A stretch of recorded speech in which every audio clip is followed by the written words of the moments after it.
भजन बिना सुख शांति नहीं, हरि भजन बिना सुख शांति नहीं, हरि भजन बिना सुख शांति नहीं। प्रभु भजन बिना भव पार नहीं, प्रभु भजन बिना भव पार नहीं, प्रभु भजन बिना भव पार नहीं, प्रभु भजन बिना भव पार नहीं। श्रीमन्नारायण नारायण नारायण, श्रीमन्नारायण नारायण नारायण, श्रीमन्नारायण नारायण नारायण, श्रीमन्नारायण नारायण नारायण, श्रीमन्नारायण नारायण नारायण, श्रीमन्नारायण नारायण नारायण, नारायण नारायण नारायण, श्रीमन्नारायण नारायण नारायण। वेंकट नारायण नारायण नारायण, वेंकट नारायण नारायण नारायण, वेंकट नारायण नारायण नारायण, वेंकट नारायण नारायण नारायण। गोविंद नारायण नारायण नारायण, गोविंद नारायण नारायण नारायण, गोविंद नारायण नारायण नारायण, गोविंद नारायण नारायण नारायण, श्रीमन्नारायण नारायण नारायण, श्रीमन्नारायण नारायण नारायण। हरि भजन बिना सुख शांति नहीं, हरि भजन बिना सुख शांति नहीं, हरि भजन बिना सुख शांति नहीं, हरि भजन बिना सुख शांति नहीं।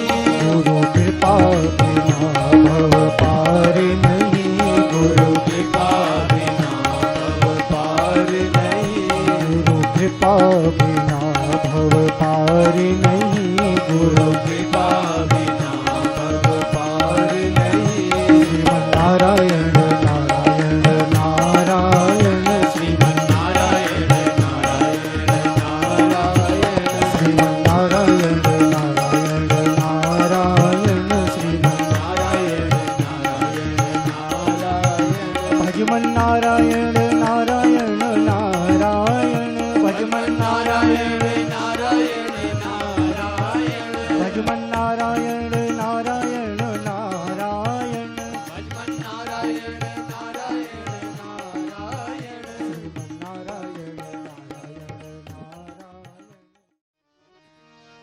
आरती कुंज बिहारी की, श्री गिरधर कृष्ण मुरारी की। आरती कुंज बिहारी की, श्री गिरधर कृष्ण मुरारी की। आरती कुंज बिहारी की, श्री गिरधर कृष्ण मुरारी की। आरती कुंज बिहारी की, श्री गिरधर कृष्ण मुरारी की। गले में बैजंती माला, बजावे मुरली मधुर बाला। श्रवण में कुंडल झलकारा, नंद के नंद मोहन ब्रिज चंद।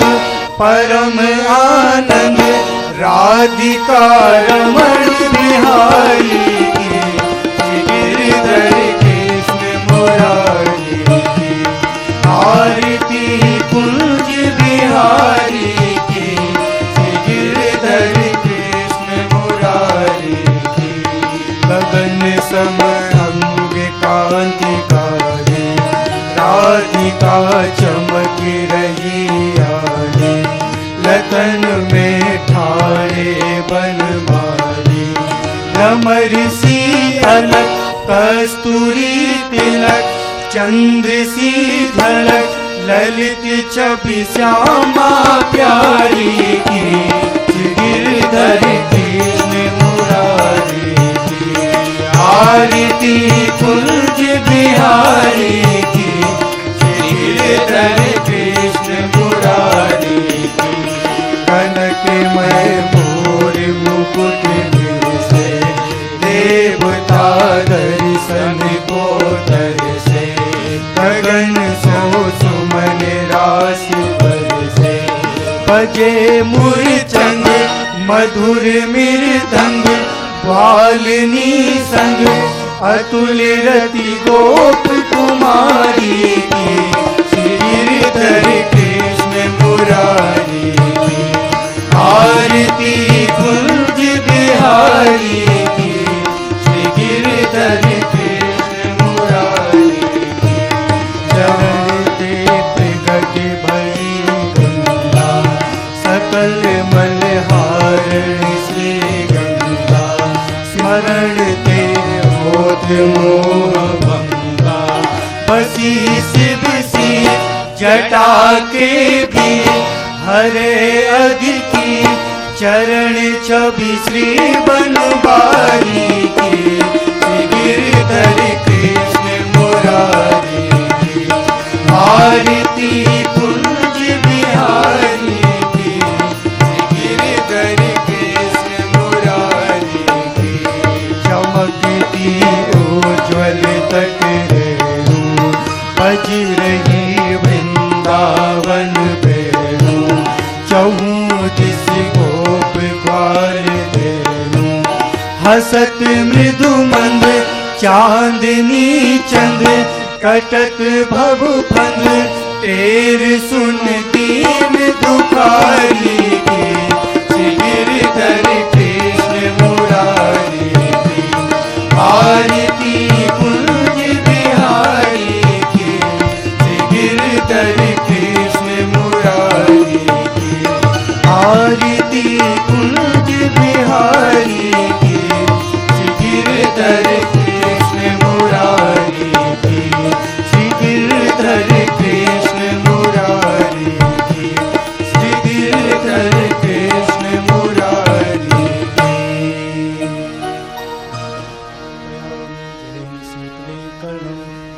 आरार्तिक्यकरणं पुष्पैर्देवाभिवन्दनम् हरि ओम यज्ञेन यज्ञमयजन्त देवास्थानि धर्माणि प्रथमान्य सन्नातेह नाकं महिमानः सचन्त यत्र पूर्वे साध्याः सन्ति देवाः ॐ नारायणाय विद्महे वासुदेवाय धीमहि तन्नो विष्णु प्रचोदयात् ॐ महालक्ष्म्यै च विद्महे विष्णुपत्न्यै च धीमहि तन्नो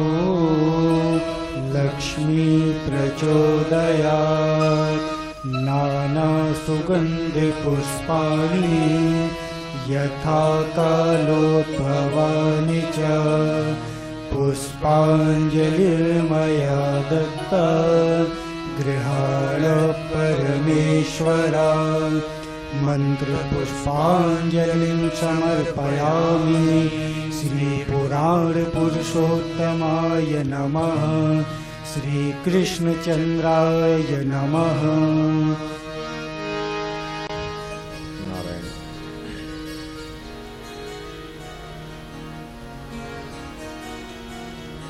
हरि ओम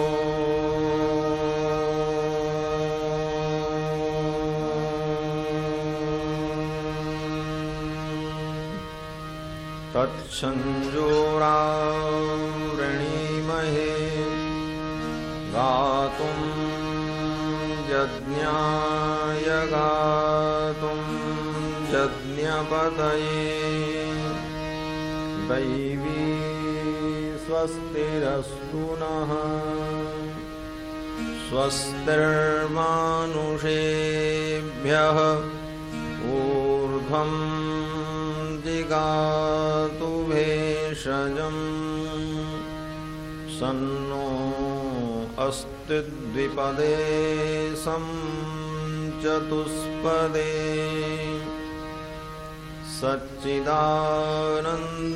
सच्चिदानन्दरूपाय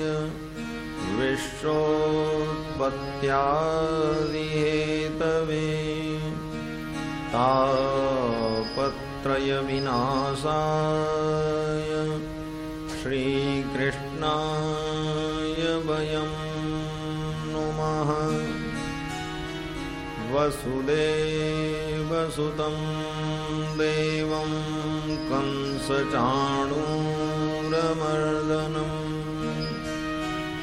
देवकी परमानन्दं कृष्णं वन्दे जगद्गुरुम्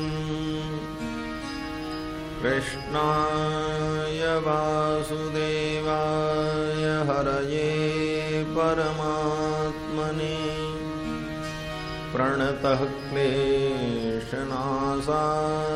गोविन्दाय नमो नमः जन्माद्यस्य यतोऽन्वयादितरतश्चार्थेष्वभिज्ञस्वराट् तेने ब्रह्महृदाय आदिकवये मुह्यन्ति यत्सूरयः तेजो वारिमृदां यथा विनिमयो यत्र त्रिसर्गो मृषा धाम्ना स्वेन सदा निरस्तकुहकं सत्यं परं धीमहि निगमकल्पतरोर्गलितं फलं शुकमुखादमृतद्रवसंयुतं पिबत भागवतं रसमालयं मुहुरहो रसिका भुवि भावुकाः यं प्रव्रजन्तमनुपेतमपेतकृत्यं द्वैपायनो विरहकातर आजुहाव पुत्रेति तन्मयतया तरवो विनेदुस्तं सर्वभूतहृदयं मुनिमानतोऽस्मि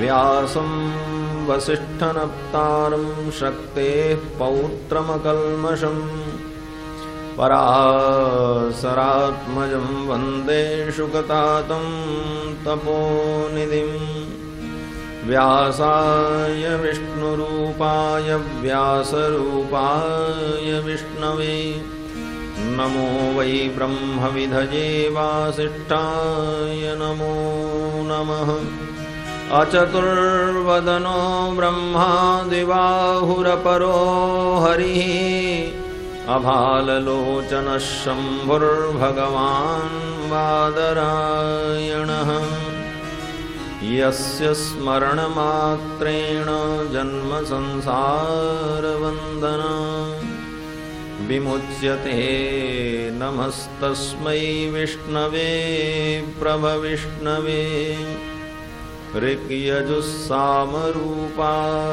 वेदाहरणकर्मणे प्रणवोद्गीतवपुषे महास्वशिरसे नमः लक्ष्मीनाथसमारम्भां नाथयामुनमध्यमाम् अस्मदाचार्यपर्यन्तां वन्दे गुरुपरम्पराम् यो नित्यमच्युतपदाम्बुजयुग्मरुक्मव्यामोहतस्तदितराणि तृणाय मेने अस्मद्गुरोर्भगवतोऽस्य दयैकसिन्धोः रामानुजस्य चरणौ शरणं प्रपद्ये शाण्डिल्याह्वयवंशवारिधि अनंत करुणा वरुणालय भक्तवांछा कल्पतरु भगवान ब्रजेंद्र नंदन की मंगलमयी कथा सुधा का हम सभी लोग रसपान करें। इसके पूर्व भगवान नाम संकीर्तन हम सभी लोग मिलजुल करके कर लें, पश्चात कथा श्रवण करें। हरि भजन बिना सुख शांति नहीं, हरि भजन बिना नारायण नारायण राम नारायण नारायण नारायण राम नारायण नारायण नारायण कृष्ण नारायण नारायण नारायण कृष्ण नारायण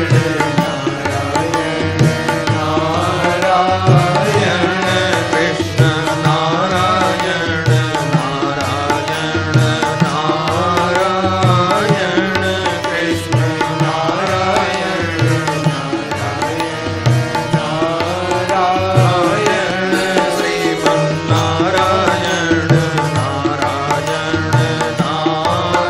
नारायण श्रीमन्नारायण नारायण नारायण श्रीमन्नारायण नारायण नारायण श्रीमन्नारायण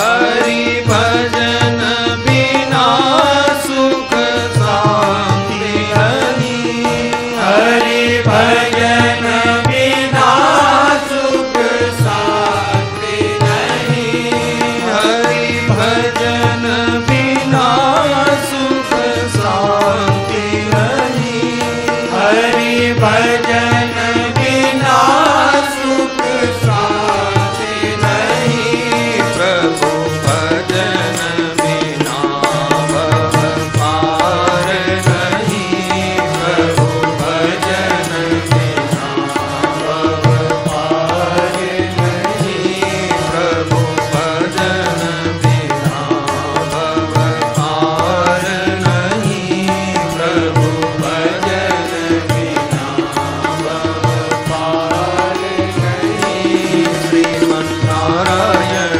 नारायण नारायण श्रीमन्नारायण नारायण नारायण बद्री नारायण नारायण नारायण बद्री नारायण नारायण नारायण बद्री नारायण नारायण नारायण बद्री नारायण नारायण नारायण मुक्ति नारायण नारायण नारायण मुक्ति नारायण नारायण नारायण नारायण नारायण नारायण श्रीमन्नारायण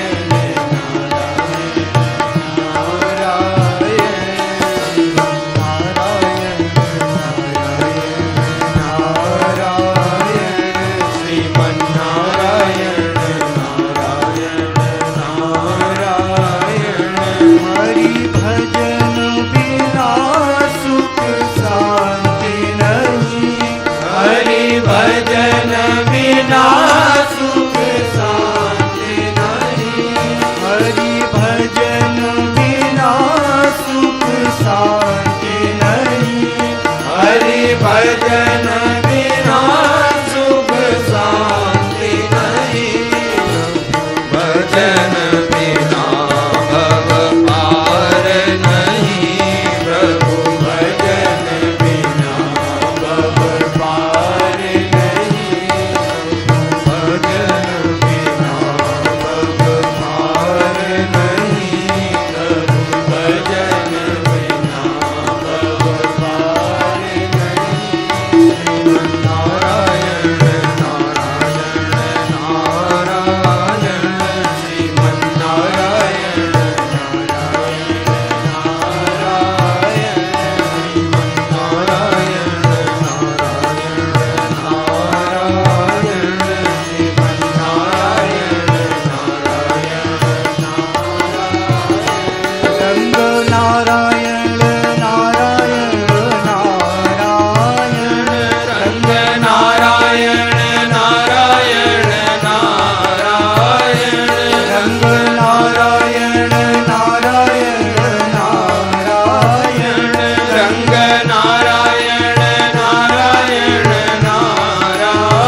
वस्तु विलक्षण सौशील्य वात्सल्य आदि अनंत गुण गंभीर भगवान श्री कृष्णचंद्र तथा दिव्य रूप से विराजमान परम श्रद्धेय भाई श्री पूज्य श्री राधा बाबा, जिनकी भावमयी उपस्थिति हम सभी लोगों की प्रेरणा स्रोत है, तथा भगवत कथा रस रसिक धर्मानुरागी सज्जन वृंद, श्रद्धामयी माता, भगवान की कृपा के फलस्वरूप हम सभी लोग श्रीमद् भागवत महापुराण के माध्यम से भगवत चरित्र का रसास्वादन कर रहे हैं। कथा श्रवण यह भी एक भक्ति है। नवधा भक्ति में इसको दूसरी भक्ति कहा है भगवान श्री राम ने, दूसर मम रति कथा प्रसंगा। नारद भक्ति सूत्र में भी श्री नारद जी ने भक्ति की जब परिभाषा बताई है तो अपना मत प्रस्तुत करते हुए नारद जी ने और भी जो पूर्वाचार्य हुए उनका भी मत रखा है। तो श्री नारद जी कहते हैं कि श्री गर्गाचार्य जी का मत है कि भगवान की कथा में अनुराग हो जाए, यही भक्ति है। कथास्विति गर्गः, ये सूत्र दिया है नारद जी ने नारद भक्ति सूत्र में। पूजादिषु अनुरागः इति पाराशर्यः, पराशर के पुत्र श्री वेदव्यास जी का मत है कि भगवान की पूजा में अनुराग हो जाए, ये भक्ति है। गर्ग जी का मत है कि कथास्विति गर्गः, भगवान की कथा में अनुराग हो जाए तो समझो भक्ति मिल गई, यह भी भक्ति है। और फिर तो नारद जी ने अपना भी मत प्रस्तुत किया। नारद जी कहते हैं कि नारदस्तु तदर्पिता खिलाचारता तद विस्मरणे परम व्याकुलतेति। नारद जी कहते हैं मेरा तो मत ये है कि तदर्पिता खिलाचारता, अपना समस्त आचरण अपनी समस्त क्रियाएं तदर्पित हो जाएं, परमात्मा को अर्पित हो जाएं। हम जो कुछ करें अपने प्रियतम परमात्मा के लिए ही करें, अथवा हमारे सब आचरण के मूल में परमात्मा ही हो, हमारी क्रियाओं का केंद्र परमात्मा बन जाए और स्थिति ऐसी उत्पन्न हो कि तद विस्मरणे परम व्याकुलतेति, उस परमात्मा के विस्मरण में परम व्याकुलता उत्पन्न हो जाए।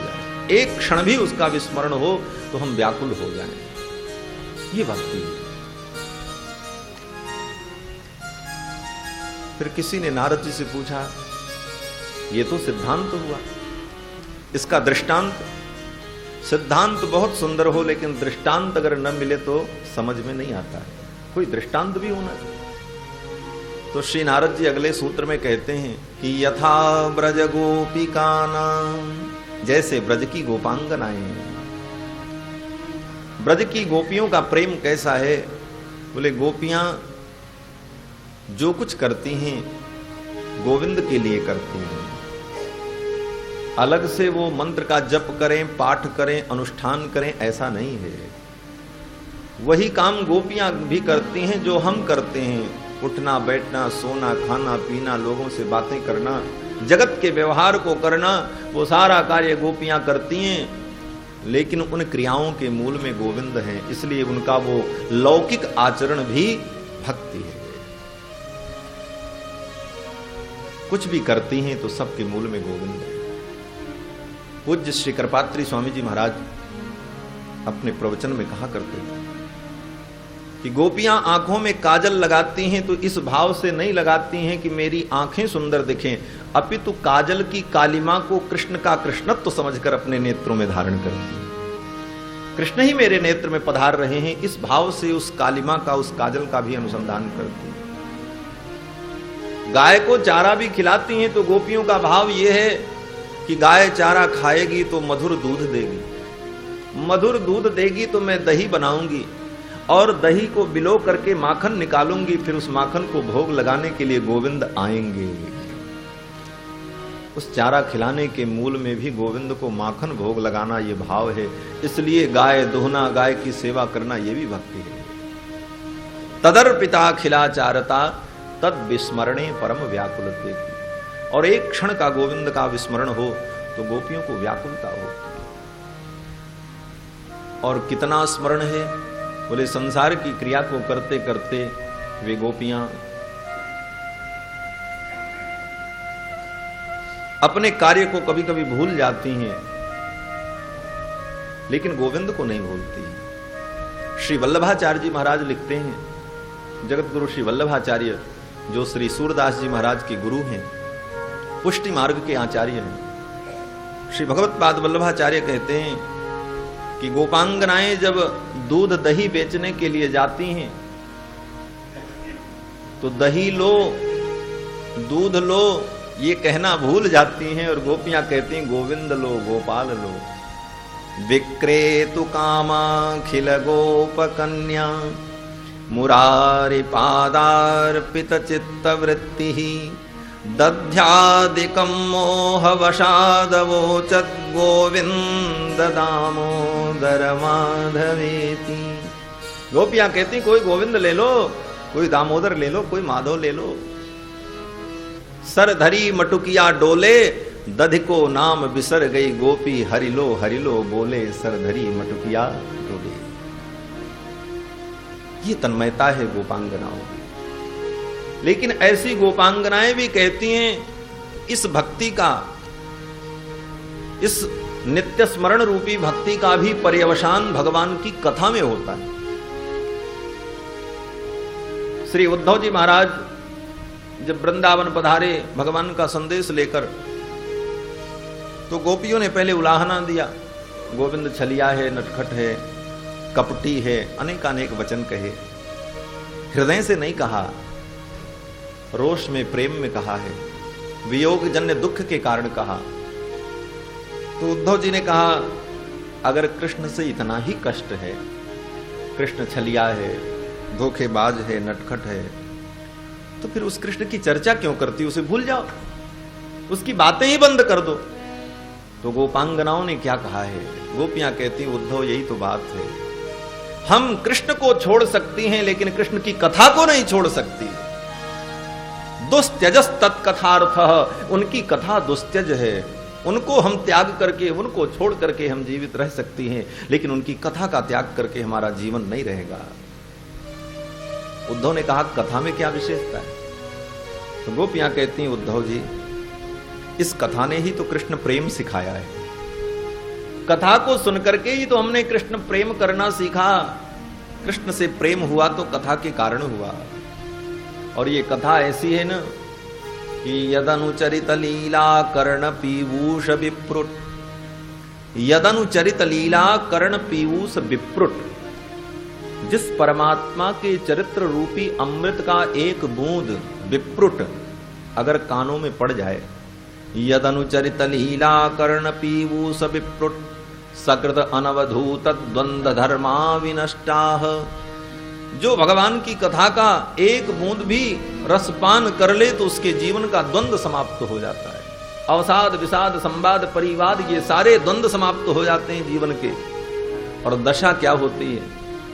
गोपियां कहती हैं सकृत अनवधूत द्वंद्व धर्मा विनष्टाः सपदि गृह कुटुंबम दीनमुत्सृज्य दीना बिहव इव विहंगाः भिक्षुचर्यां चरन्ति।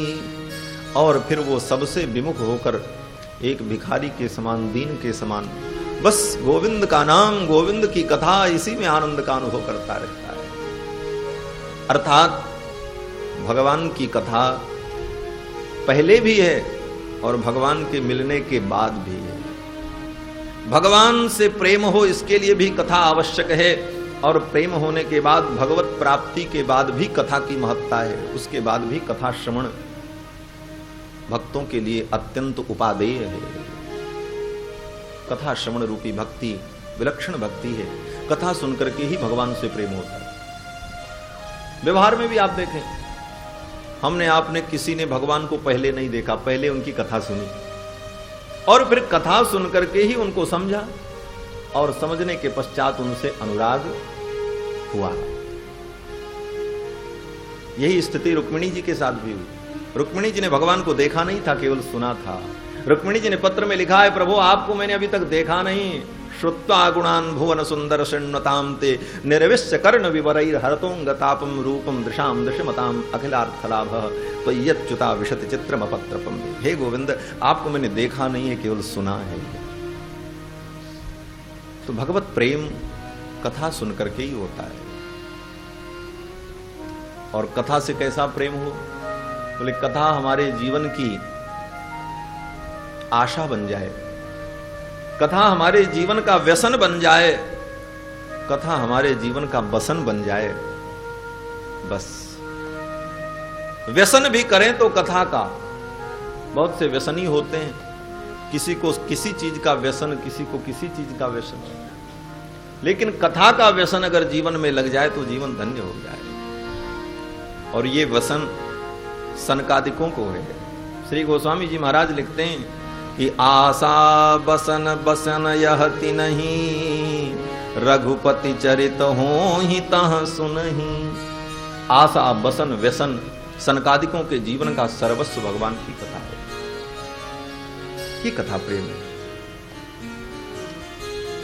हमारी मैया को देखो, लखनऊ से कथा सुनने चली आई यहां तक।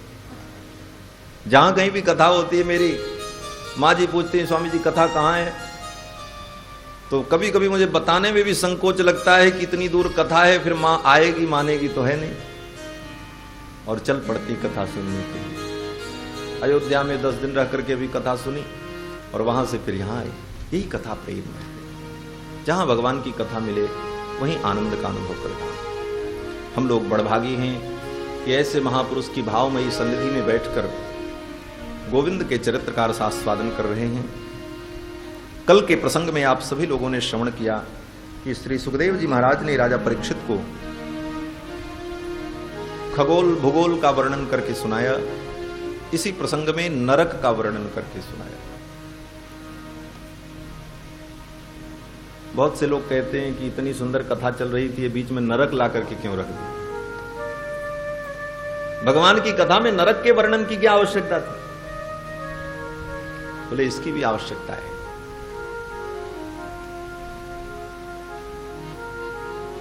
नरक क्यों मिलता है, नरक की यातनाएं कितनी भयानक हैं, जब ये हम जानेंगे तभी हम पाप कर्मों से विमुख होंगे।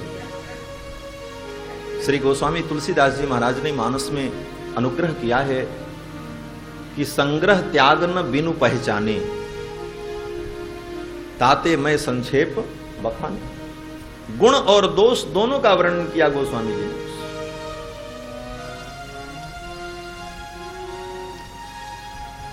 कारण जब तक हम दोषों को जानेंगे नहीं तब तक हम उनका त्याग नहीं कर सकते। इसलिए दोषों को भी जानना आवश्यक है।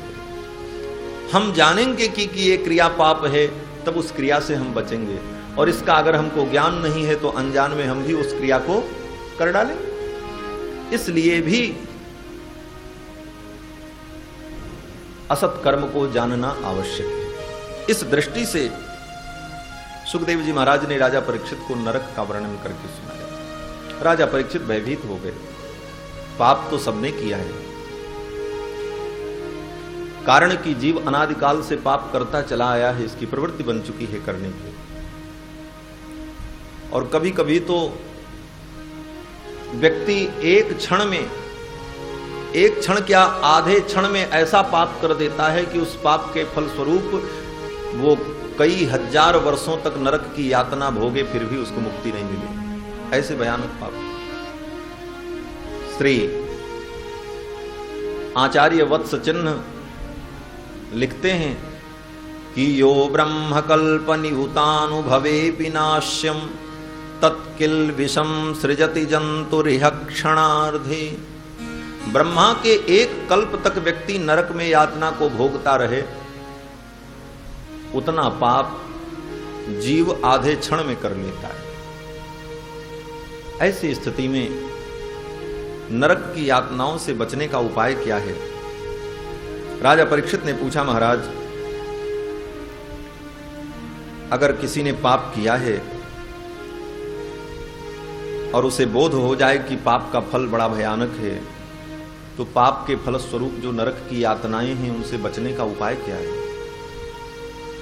तो सुखदेव जी कहते हैं, एक उपाय तो यह है कि कर्म से कर्म की सफाई की जाए। कर्मणा कर्म निर्हारो। कर्मणा कर्म निर्हारो का अर्थ है कि कर्म से कर्म की सफाई। अगर पाप हो गया तो पुण्य करो। पाप रूपी कर्म को मिटाने के लिए पुण्य रूपी कर्म करें। कर्म से कर्म की सफाई की जाए। यह सिद्धांत क्या है?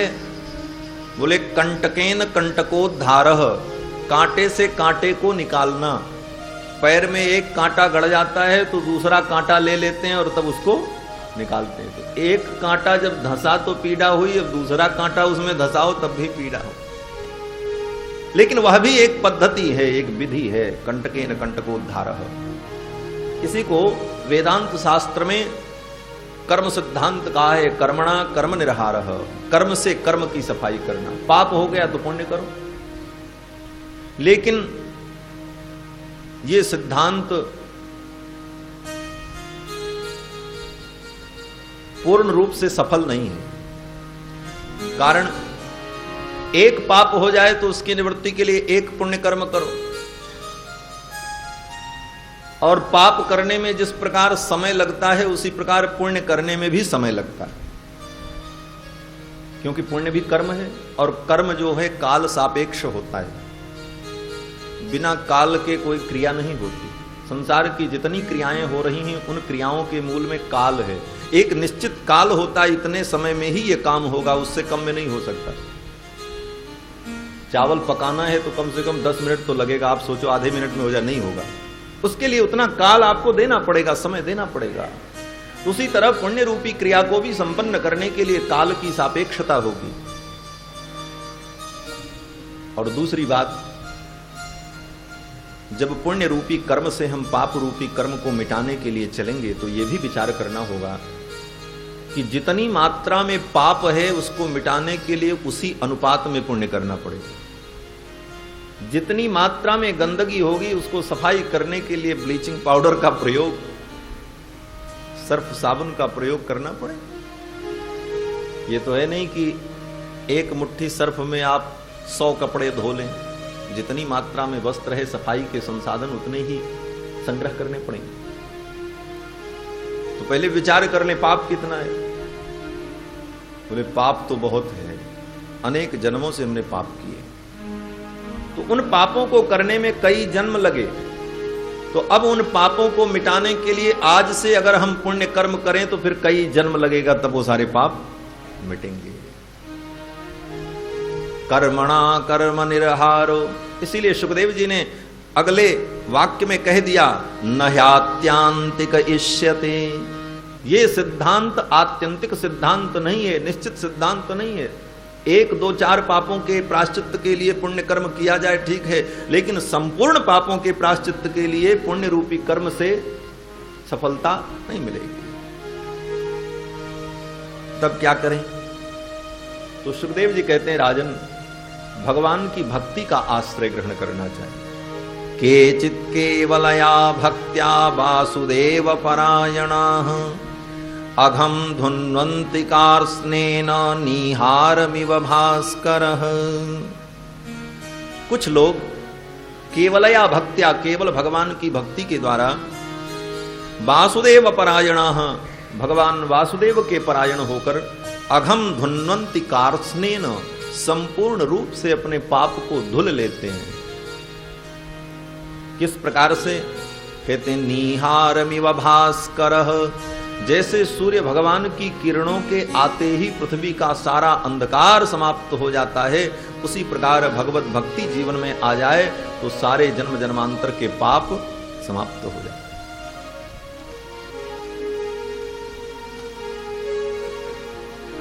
बोले भगवान के भक्ति से एक ही जन्म में अनेक जन्मों के पाप कैसे मिट जाएंगे? बोले भक्ति भी एक क्रिया है,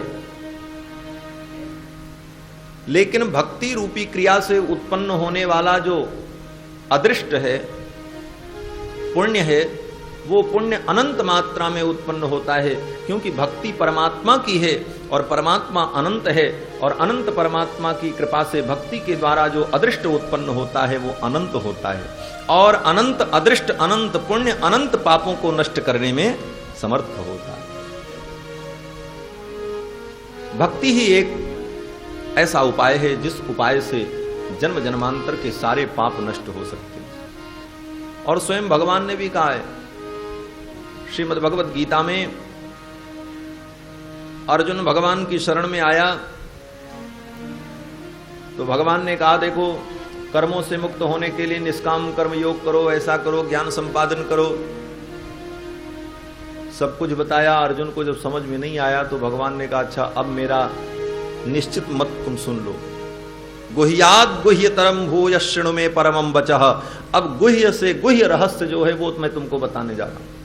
अर्जुन ने कहा, महाराज ये क्या है? तो भगवान ने कहा, सर्वधर्मान परित्यज्य मामेकं शरणं व्रज।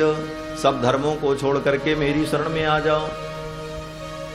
बोले एक तरफ तो भगवान का अवतार धर्म की रक्षा के लिए हुआ, यदा यदा ही धर्मस्य ग्लानिर्भवति भारत अभ्युत्थानम धर्मस्य तदात्मानं सृजाम्यहम्। और फिर वही भगवान श्री कृष्ण गीता में कहते हैं, सब धर्मों को छोड़ करके तुम मेरे पास चले आओ। एक तरफ तो धर्म की निष्ठा बताते हैं और दूसरी तरफ भगवान कहते हैं, सर्वधर्मान परित्यज्य, सब धर्मों को छोड़ो, माम एकम शरणं व्रज, मेरी शरण में आओ। तो मतलब क्या है?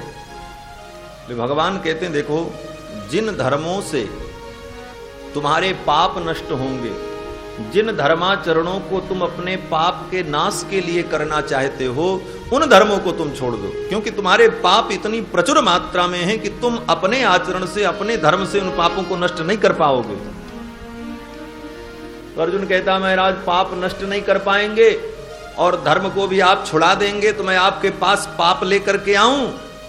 आपने तो कहा है कि निर्मल मन जन सो मोहि पावा, मोहि कपट छल छिद्र न भावा। तो इतना पाप लेकर के मैं आऊंगा, मेरे पाप का क्या होगा?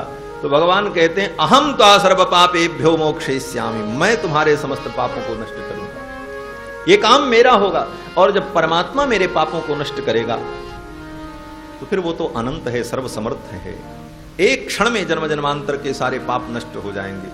क्षिप्रम भवति धर्मात्मा सस्वच्छांति निगच्छति, उसी क्षण उसके सारे पाप नष्ट हो जाते हैं। करोड़ों ब्रह्म हत्या लगी हो, कोटि विप्र बध लागे जाओ, आए शरण तजऊ नहीं ताऊ। सन्मुख होय जीव मोहि जबहि, जन्म कोटि अघनासहि तबहि। ये भक्ति है। भगवान ने कहा, सब छोड़ करके मेरी शरण में आ जाओ, मैं तुमको समस्त पापों से मुक्त करूंगा। तो भक्ति की यही महिमा है। केचित केवलया भक्त्या वासुदेव परायणाः अघम धुन्वन्ति कार्ष्णेय।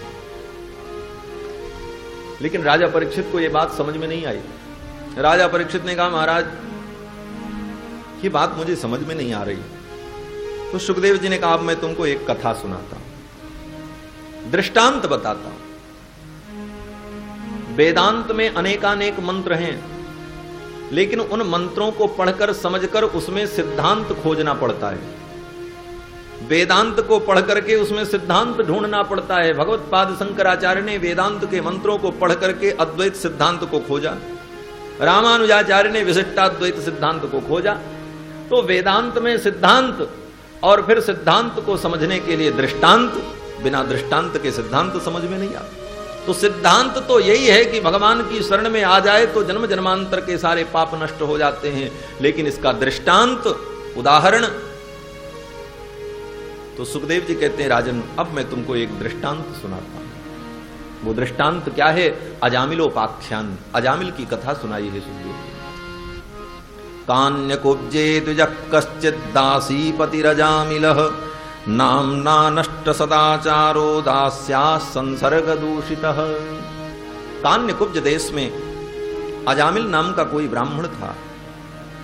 नामना नष्ट सदाचारो, वो अपने आचरण से भ्रष्ट था, अपने ब्राह्मण के धर्म को त्याग चुका था। कारण दास्याः संसर्ग दूषितः, दासी के संसर्ग से, पण्य वधू के संसर्ग से उसके अंदर दुर्गुण आ गए और अपने ब्राह्मण धर्म से विमुख हो गया और समस्त प्रकार के पाप कर्मों को करने लगा। एक दिन संत महात्मा घूमते घूमते तीर्थ यात्रा पर निकले थे, अजामिल के गांव में पहुंच गए। सायंकाल की वेला थी। महात्माओं ने गांव के किसी बच्चे से पूछा, बेटा इस गांव में कोई भगत रहते हैं? बच्चे ने कहा क्यों? बोले कोई भगत होंगे तो उनके द्वार पर आज रात्रि रुकेंगे, कल आगे की यात्रा करेंगे। महात्मा संत लोग तो भगत को ढूंढते हैं, क्यों? बोले भगत ही उनको समझ सकता है, सब तो समझ नहीं सकते। भक्त ही भक्त से प्रेम करता है, भक्त को भक्त मिले तो आनंद की अनुभूति होती। तो महात्माओं ने कहा कोई भगत हो तो बताओ। तो बच्चा बड़ा उद्दंड था, देखा महात्मा लोग हैं, आज बढ़िया भगत इनको मिलेंगे। बच्चे ने कहा वो सामने घर जो दिख रहा है चले जाओ, बड़े अच्छे भगत हैं। अजामिल के घर को बता दिए, बहुत अच्छे भगत हैं, कोई संत महात्मा आवे तो बहुत आदर करते हैं और खूब प्रसाद पवाते हैं, बढ़िया मालपुआ पूड़ी तस्मई खूब पवाते हैं और चलते समय विदाई भी देते हैं, वस्त्र भी देते हैं, संतों का खूब आदर करते हैं। महात्मा लोगों ने कहा चलो चलते हैं। अजामिल के द्वार पर पहुंच गए। अजामिल था नहीं, वो तो कहीं गया था। अजामिल की पत्नी थी। पत्नी ने देखा इतने साधु महात्मा मेरे द्वार पर, ये आज पश्चिम में सूर्योदय कहां हो गया, जिसके द्वार पर कभी कोई सज्जन आता ही नहीं था। उन संतों का दर्शन करके अजामिल की पत्नी के कुछ पाप नष्ट हुए। संत दरस जिम पातक रही, संत के दर्शन से भी पाप का नाश होता है। कुछ पाप नष्ट हुए, सद्बुद्धि आई, सद्विचार आए। अजामिल की पत्नी ने कहा महाराज कैसे पधारे?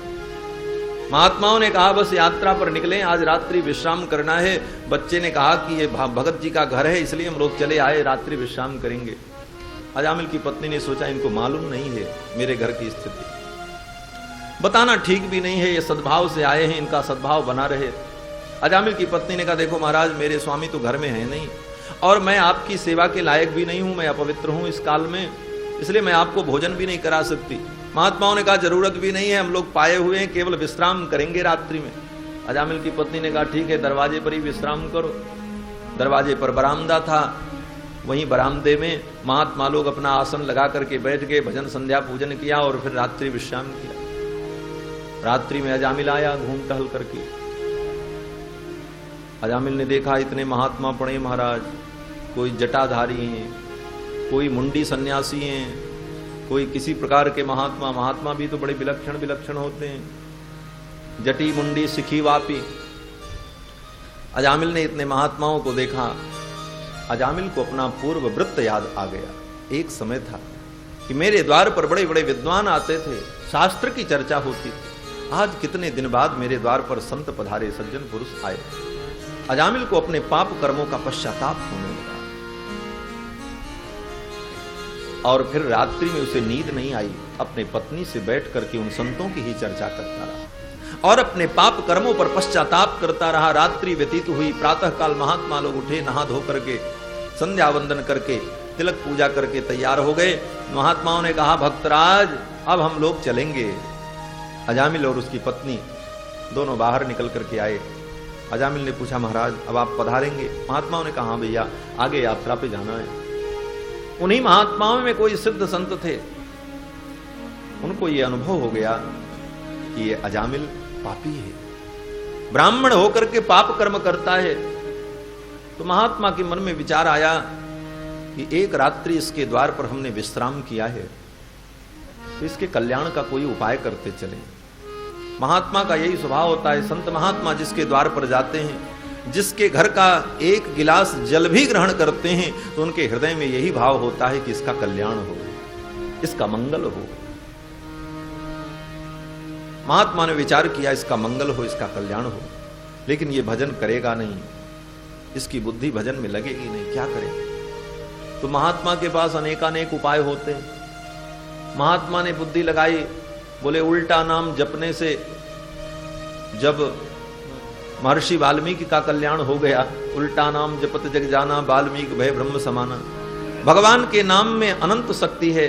अगर ये किसी भी प्रकार से भगवान के नाम का उच्चारण करने लग जाए तो धीरे धीरे इसके पाप कम हो जाएंगे और ये सद्मार्ग पर आ जाएगा, इसकी बुद्धि बदल जाएगी। तो महात्मा ने युक्ति लगाई। महात्मा ने कहा देखो भैया, एक बात